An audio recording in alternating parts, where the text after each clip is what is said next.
국민의힘이 긴급 의원총회를 소집해 선관위의 자녀 특혜 채용 의혹을 규탄하는 결의안을 채택했습니다. 반면 더불어민주당은 선관위 길들이기라고 재차 반박했는데요. 국회 취재기자 연결해 자세한 내용 들어보겠습니다. 차승은 기자.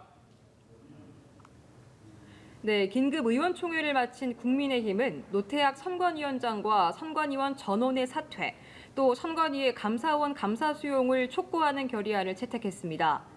선거를 공정하게 관리해야 할 선관위가 불공정의 상징이 됐다며 국민 신뢰 회복을 위해 석고대죄하고 전원 사퇴해 기초를 다시 세워야 한다고 주장했습니다. 민주당이 선관위 비리에 미온적으로 대응하고 있다면서 감사원과의 유착에 대해서도 의심의 눈초리를 거두지 않았습니다. 민주당은 채용 비리는 바로잡아야 한다면서도 노태학 위원장 사퇴에는 선을 긋고 있는데요. 오히려 채용 비리를 빌미로 선관위를 장악하려 한다는 반발의 목소리가 큰 상황입니다. 이렇다 보니 여야가 의견 일치를 본 선관위 국정조사를 놓고 조사 범위 등에 대한 협상이 속도를 내지 못하고 있습니다. 한편 감사원은 선관위가 감사에 끝까지 응하지 않을 경우를 대비해 검찰 수사 의뢰까지 준비하고 있는데요. 선관위 측에선 정치권과 여론의 압박에 고심이 많은 분위기입니다. 여전히 감사원 감사 거부라는 기존 입장에 변화가 없다는 입장이지만 내부에선 간부 자녀 특혜 채용 의혹에 한해선 부분적인 감찰 수용을 검토해야 한다는 의견도 나오고 있는 것으로 전해졌습니다.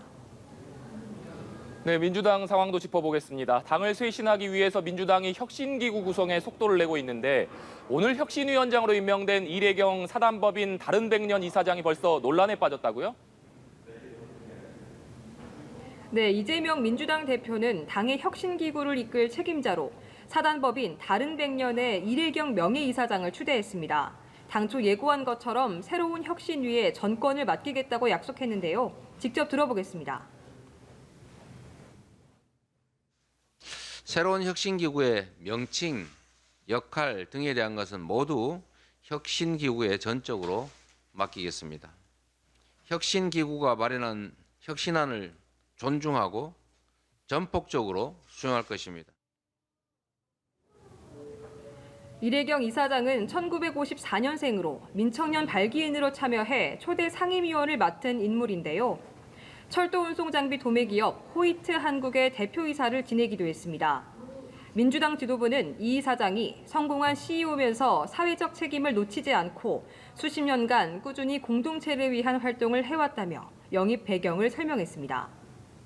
외부 인사 영입으로 당 지도부가 어느 정도 비명계 입장을 수용한 듯한 모양새지만 이 이사장이 이재명 지키기 범국민 대책위에 이름을 올리는 등 친명 인사라는 점에서는 비명계와의 갈등은 커질 전망입니다.